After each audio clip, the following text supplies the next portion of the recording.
Boa noite, meus amigos. Estamos recebendo o nosso amigo Fernando e a nossa amiga Beth, que o Fernando, na parte dele, veio falar sobre o budismo, a Beth do espiritismo, semelhanças e diferenças.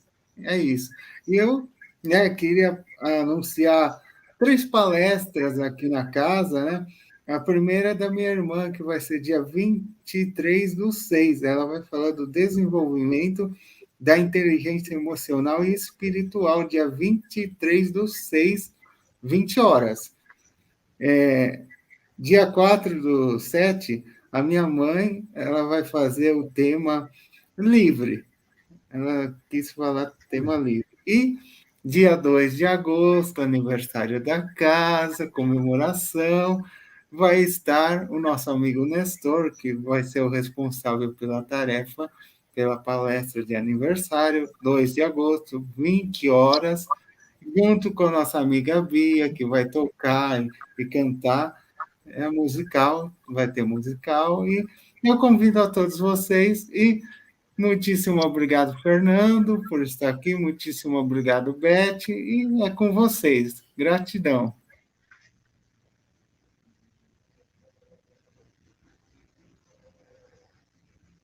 Para aprender como se faz o comprimento budista, você pega rosário, 2 primeiros dedos, gachô, arigato gozaimashita.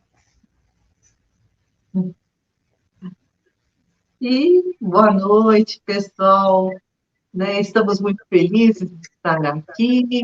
Agradecemos imensamente ao Rodrigo pelo convite e vamos elevando o pensamento ao alto, pedindo a espiritualidade amiga, aos mentores do SEAC, ao Antônio e também aos nossos mentores que nos amparem, nos inspirem nesses próximos instantes. Que assim seja. Graças a Deus. Fernando, Então, é com você. então, o tema que eu quero trazer, em primeiro lugar, vou fazer um breve levantamento. Um levantamento geral. Vou evitar alguns termos muito técnicos, porque não é o objetivo por enquanto. A não ser que a casa prefira que abra uma sequência e faça uma, um período de lives sobre o assunto, para aprofundar, porque é muito extenso. O budismo, muitos imaginam o que de budismo? Monge, meditação, uma situação espiritual, dores. Tudo isso é uma imagem ocidental. Porém, o budismo é muito mais do que essa imagem ocidental. Muito mais do que propagandeada, até por certa produção contemporânea da própria Ásia. Mas para entendermos o que é esse tal de budismo, nós precisamos entender o seguinte. Siddhartha Gautama é o nome de Buda. Siddhartha Gautama nasceu em um reino perto de Calcutá, que é o nordeste da Índia, próximo ao rio Ganges. Ele vivia num palácio, sem entrar muitos dados, muitas informações, mas vivia num palácio rodeado de muita abundância de comida, bem-estar, objetos pessoais, muitas festas, jogos. E ele estava sendo preparado para ser um grande rei daquele reino. Passou boa parte da juventude enclausurado num palácio. Muitos vão pensar um palácio similar ao Palácio do Ipiranga, ao Palácio da Alvorada, em Brasília. Mas não, os palácios da Índia são cidades inteiras dentro de muros. Então, ele praticamente não conhecia mais nada do que à cidade onde ele vivia, que é o palácio. Porém, ele escutou uma música vindo de fora. Ficou curioso, quis sair. Então o rei preparou a saída. Fez um festival, chamou os mais jovens, fortes, saudáveis. Saiu, sempre sendo observado pela corte real. Porém, alguns curiosos, populares, que não eram da casta nobre, já que a Índia é uma sociedade de castas até hoje, que vieram das castas mais populares, viram o príncipe. E ele ficou curioso, foi atrás. E nisso ele saiu do ambiente preparado e conheceu o quê? Conheceu a pobreza, conheceu o sofrimento, e indagou o que era aquilo, porque ninguém falava sobre isso no palácio. Só falava de grandes glórias, grandes prazeres. E de acordo com a religião hindu, que é baseada no Bhagavad Gita, que é esse excelente livro, que é uma espécie de Bíblia Sagrada, ou livro dos espíritos, para os espíritas do hinduísmo, se tem a ideia de que, ao usufruir os prazeres terrenos, eu vou atingir os céus, ficar próximo dos Brahmanes, as divindades hindus. Porém, ele se rebelou, fugiu e foi mais ao norte, acabou entrando nas montanhas, onde tinha os ascetas. Os ascetas são os yogis.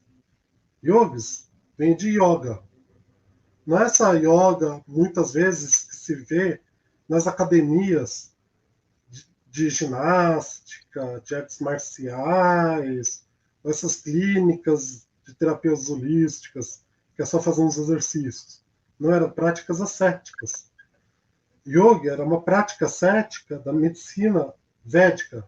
Medicina védica é a medicina que veio do Bhagavad Gita.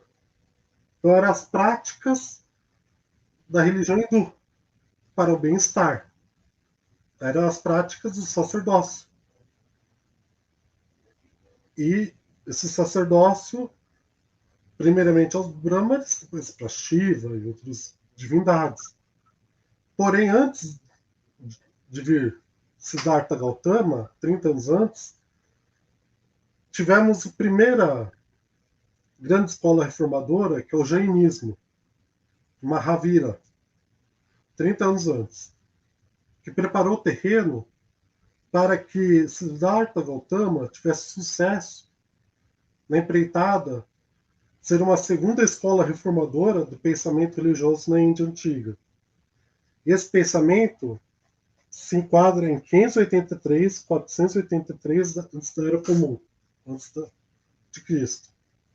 Mais ou menos na época de Platão, Aristóteles, e se tinha muito a busca pelo quê? As práticas ascéticas buscavam a radicalidade do sagrado. E Siddhartha Gautama, ainda não Buda, já os jainistas entendem Buda como Dinas, queriam também encontrar essa radicalidade do sagrado, esse estágio de Buda, de iluminação. Buda significa o iluminado, ou a iluminação.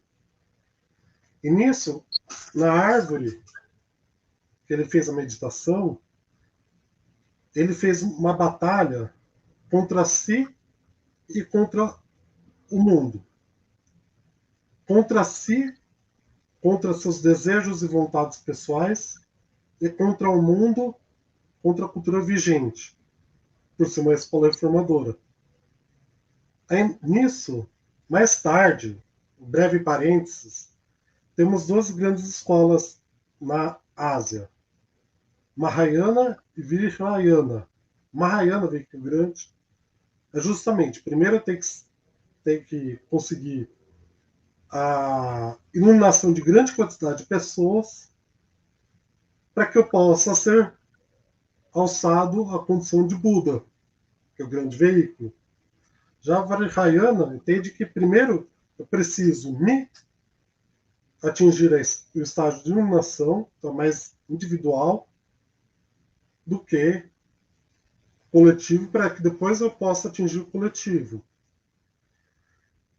Para atingir até essa parte da história,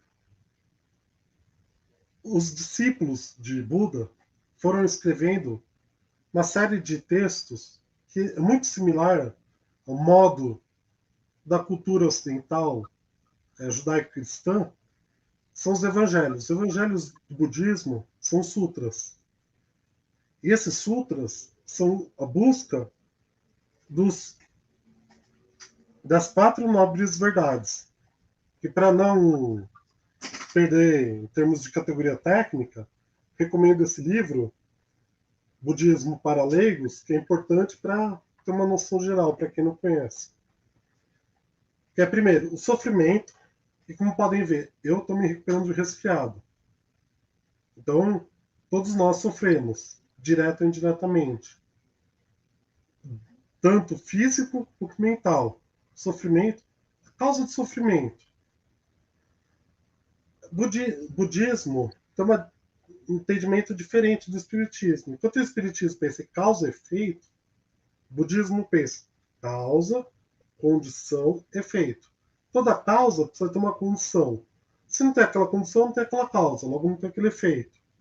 Logo, há uma razão primária. E essa razão primária está na semente Alaya, que, diferente das religiões ocidentais, que são abraâmicas, a religião budista, jainista, hinduísta e outras daquela região são religiões dármicas. O que é uma religião dármica? Que se baseia em semente de Alaya, onde nós temos um karma, um dharma, que está na semente de Alaya. Então, o karma é a causa. A condição é a semente de Alaya. E as consequências é o Dharma, ou seja, aquilo que eu tenho que superar.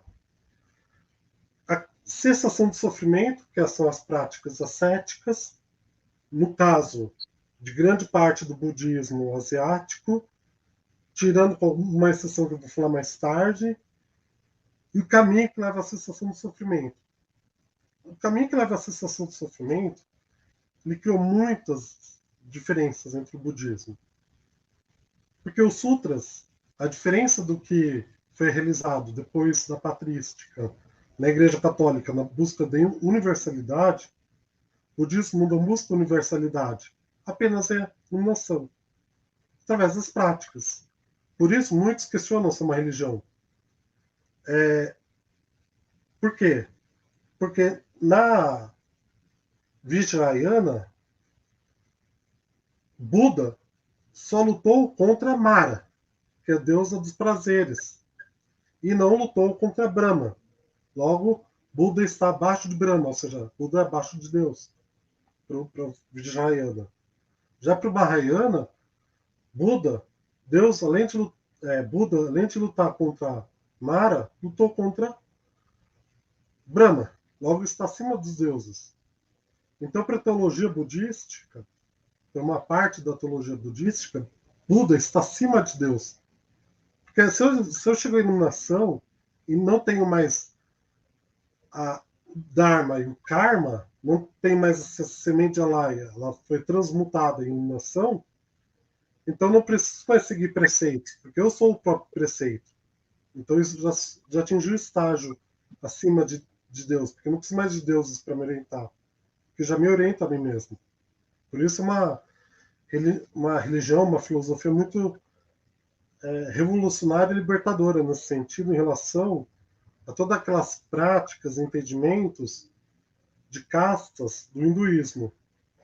E esse caminho, pelo budismo não se preocupar com essa unidade dos conceitos, desenvolveu vários budismos, e alguns que entram em choque entre si. Para vocês terem uma noção desse desenvolvimento do budismo, vocês conseguem ver? Esse é o mapa do desenvolvimento do budismo em toda a Ásia. ele parte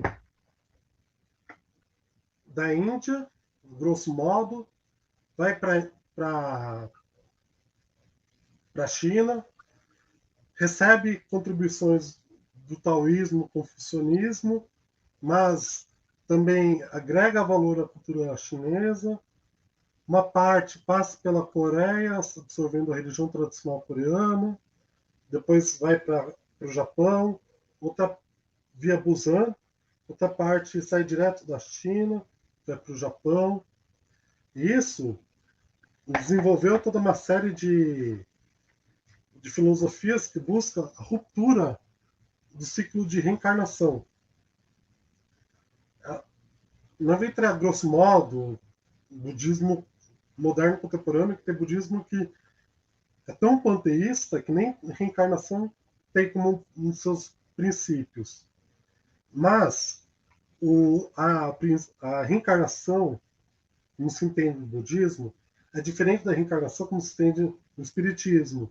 Enquanto a reencarnação no espiritismo é linear para o reino mineral, vegetal, animal, hominal e divino, de modo geral, para o budismo, o hominal e o animal é um só. O homem não tem uma distinção. Nesse sentido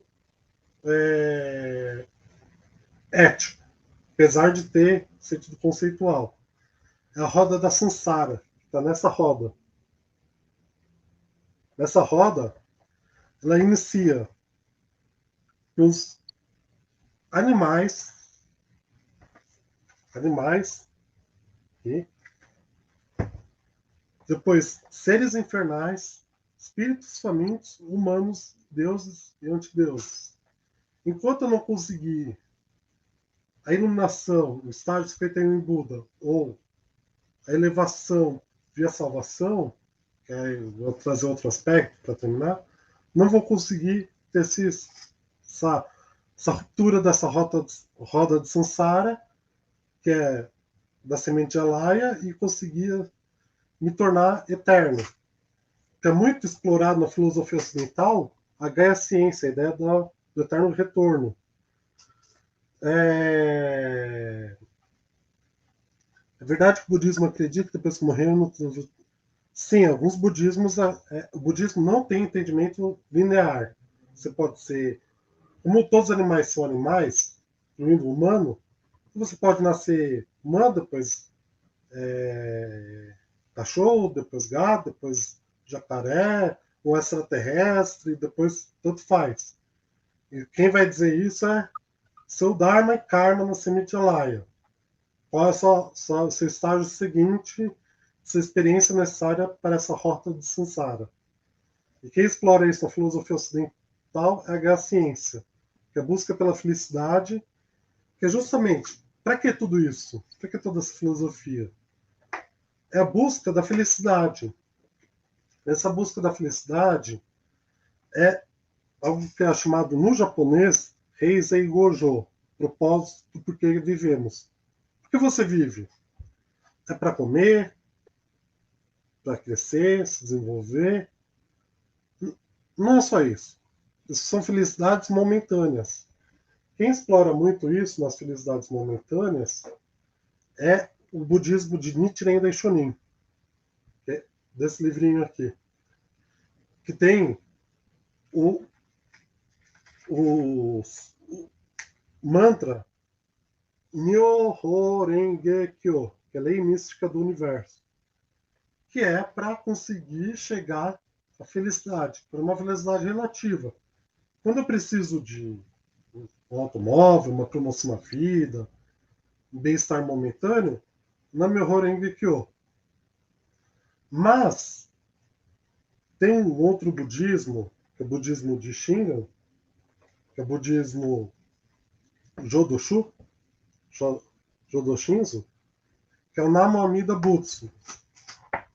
Namo Amida Butsu, vou ler aqui,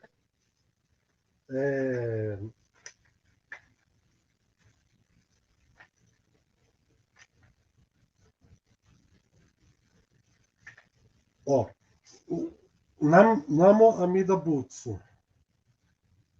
Por que vivemos? A resposta de Shinran. O voto imenso e inconcebível do Buda Amida é um grande navio que nos leva pelo mar de sofrimento. Em sua luz sem obstáculos, ao sol da sabedoria que destrói a mente escura. Agora que embarquei no navio da grande compaixão de Amida, flutuei sobre o vasto oceano da luz. As brisas da suprema felicidade sopram delicadamente e as ondas de todo sofrimento se transformam em alegria. O que isso quer dizer? Vou contar uma historinha. Nós todos, de forma figurada, nós estamos num grande mar, largados nesse mar. Esse mar, a gente pode nadar para onde a gente quiser. Mas não sabe onde está nadando. A gente pode se segurar em toras. O que são essas toras? Essas felicidades relativas. Que é uma promoção, que é um casamento, uma amizade, a compra de algum item, mas logo frustramos. E essa tora depois afunda, porque ela apodrece e afunda. A gente tem que nadar de novo.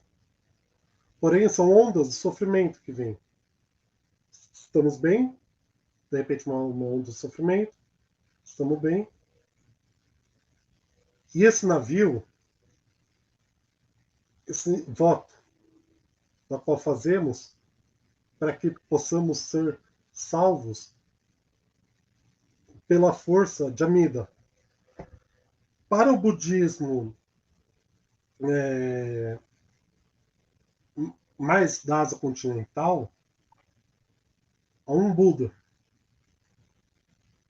primordial, mas para o Japão, com a reaproximação e a integração com o shintoísmo, várias escolas adotou um Buda maioral, similar às religiões afrodescendentes, onde tem o Exu. O Exu maioral do nosso terreiro é esse. Do outro terreiro não é aquele não, é o outro. No budismo tem essa daí também. O nosso Buda maior é o Buda Mida. O Shingon, o Buda Dainichi. Tendai já é o Buda primordial, por exemplo. As escolas japonesas. Mas esse voto é justamente para que nós consigamos ir para a Terra Pura. A Terra Pura é a terra onde somos salvos no modo exato como somos. Então, tem uma frase de Shinran, quando se encontrou com seu discípulo Yunen, que foi o codificador do desvendar do Tanisho. Tanisho, aquela mente das divergências. Até uma pessoa boa pode nascer na Terra Pura, quanto mais uma pessoa ruim. Ou seja, o que isso quer dizer? A religião, a filosofia budista, nós podemos entender que na Ásia continental, boa parte do budismo é ascético.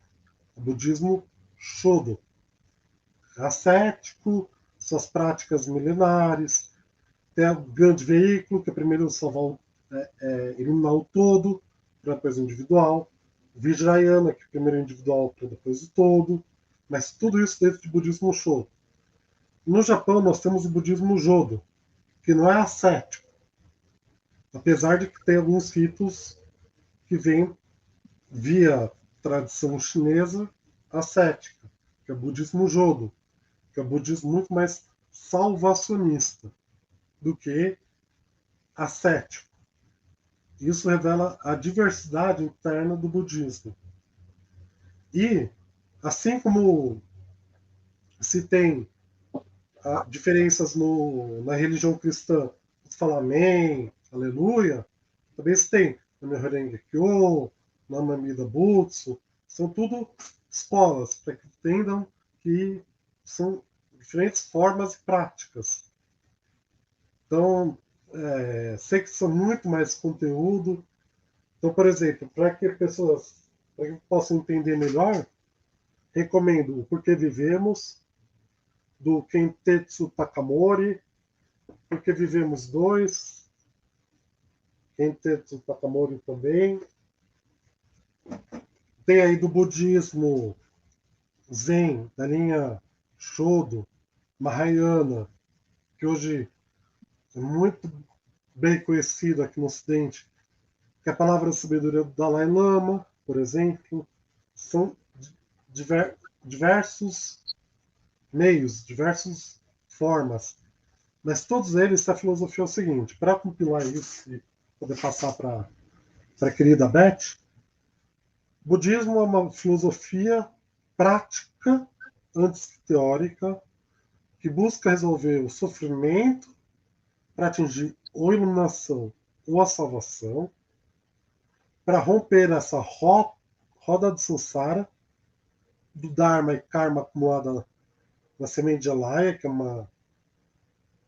como se fosse o perispírito, digamos assim, do budismo, a grosso modo. É lá que está os karmas na visão perispiritual. E conseguir atingir a Terra pura, ou Nirvana, para a Mahayana, além dos budismos mais contemporâneos ou apropriações budismos para outras religiões contemporâneas. Então, a grosso modo, é isso. Agradeço. E cachorro. Obrigada, Fernando, por tanto conhecimento. Bom, Espiritismo, me baseei nesse livro escrito pelo próprio Allan Kardec, o que é Espiritismo, né? É ao mesmo tempo uma ciência de observação e uma doutrina filosófica, como ciência prática, né? Porque o Kardec observou as relações, as comunicações do plano espiritual com os encarnados, e como filosofia, porque compreende todas as consequências dessas relações. Então, a espiritualidade trouxe as mensagens e todo esse conhecimento formou um corpo de doutrina. E o Allan Kardec foi o codificador, né? Organizou tudo isso nas obras básicas. E então o Espiritismo é uma ciência que trata da natureza, origem e destino dos espíritos e a relação deles com esse mundo corporal. E é chamado Espiritismo ou doutrina dos espíritos, porque foram os espíritos que trouxeram todo esse conhecimento. É uma doutrina espiritualista, porque acredita na existência do espírito. Surgiu no século XIX, né, diferentemente do budismo, que é tão antigo, milenar. O espiritismo, né, surgiu a partir da observação das mesas girantes, que faziam pancadas, né? Então, as mesas davam diferentes números de pancadas, esses diferentes números de pancadas seriam diferentes letras, formando uma comunicação bastante demorada, né? Depois, os próprios espíritos orientaram para que se pusesse um lápis numa cestinha sobre uma prancheta e os médiuns colocavam as mãos e essa prancheta se movimentava, formando frases, mas depois, com o tempo, os espíritos também orientaram que os próprios médiuns escrevessem, então aí surgiu a psicografia. E os princípios transmitidos pela doutrina espírita, né, pelos espíritos, em que o espiritismo acredita? Que existe um Deus único, eterno, imutável, imaterial, todo-poderoso, soberanamente justo e bom, que criou tudo no universo, tanto os seres inanimados, né,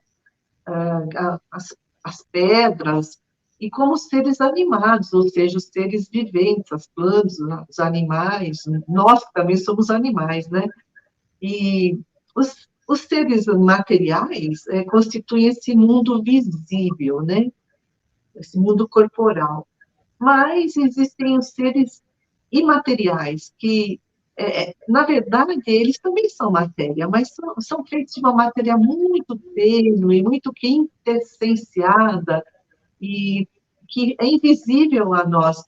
Por isso, eles falam, né, o mundo invisível, no mundo espírita, é um mundo onde vivem, trabalham os espíritos. E esse mundo espiritual é que é um mundo primitivo, eterno, ele pré-existe e sobrevive a tudo. O mundo material poderia nem existir, mas o mundo espiritual, né, existe desde sempre. O mundo corporal é secundário, né? E não altera a essência desse mundo espiritual. Os homens, nós, né, homens e mulheres, somos os seres inteligentes, os seres racionais, como o Fernando falou, né? O Espiritismo acredita, né, que nós vamos evoluindo do reino mineral, vegetal, animal, até chegar no nominal e depois seguindo para a angelitude. E alma é o espírito encarnado que veste esse corpo, é uma veste temporária que se desgasta. Então, nós, né, o homem, a mulher encarnados, possuem esse corpo físico, o perispírito, né, que é a semente de Alaya para o budismo, né, e o espírito, né, o espírito propriamente dito. E esse corpo físico, né, tem essa ligação com o espírito através do perispírito, que é um laço. E nós estamos sempre reencarnando, né, nós estamos aqui no plano da matéria, aí desencarnamos, vamos para o mundo espiritual, e aí voltamos a reencarnar. Quando nós morremos, esse corpo se decompõe, mas o espírito não, o perispírito não. O perispírito segue o espírito, né? E o espírito não perde a individualidade. Então, quando eu morrer, eu vou continuar sendo Beth lá no plano espiritual, né? Todos nós continuaremos sendo nós mesmos. Fomos criados simples e ignorantes, vamos estagiando nesses vários reinos da natureza, evoluindo sempre até chegar numa perfeição relativa.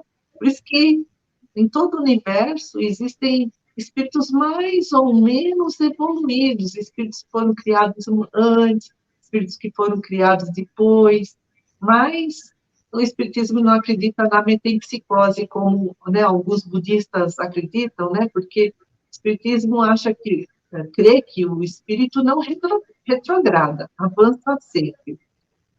Outro princípio da doutrina espírita é que há muitas moradas na casa do Pai, assim, o budismo também, né, acredita nisso, né, porque pode reencarnar como ET, né, como você falou, e os espíritos se comunicam conosco pela sintonia, os semelhantes se atraem através do pensamento. Todos nós um dia atingiremos a perfeição relativa, porque existe a lei do progresso, Jesus disse, nenhuma das ovelhas se perderá. O objetivo de toda criatura é evoluir, né? Então, chegamos a esse estágio nominal, nossa tarefa é adquirir os valores morais, intelectuais, rumo à angelitude.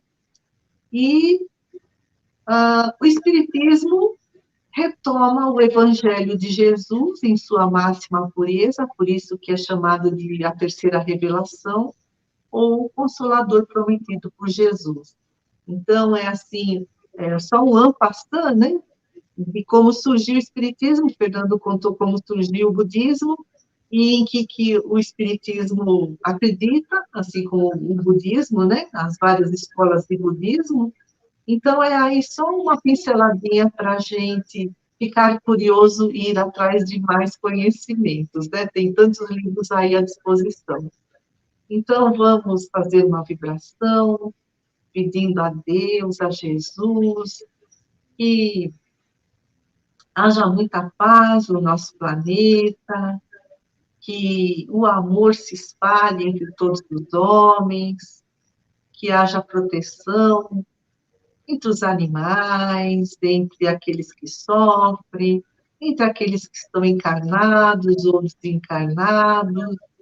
Vamos vibrar por todos que aqui estamos, ou que estaremos nos próximos encontros desta live. Vamos vibrar pelos nossos mentores, pelo SEAC e pelos nossos familiares.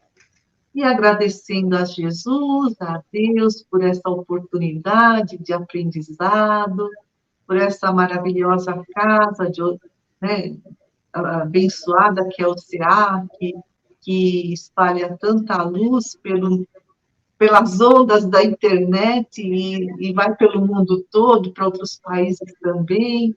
Então, nós estamos muito gratos a Deus e a Jesus pela oportunidade dessa tarefa, pedindo para que todos nós possamos seguir nossa caminhada rumo à felicidade, cada um buscando seu próprio caminho, mas sempre na prática do bem. Que assim seja. Muito obrigada. Arigatou gozaimashita. Arigatou gozaimashita. E arigatou gozaimashita. Obrigada.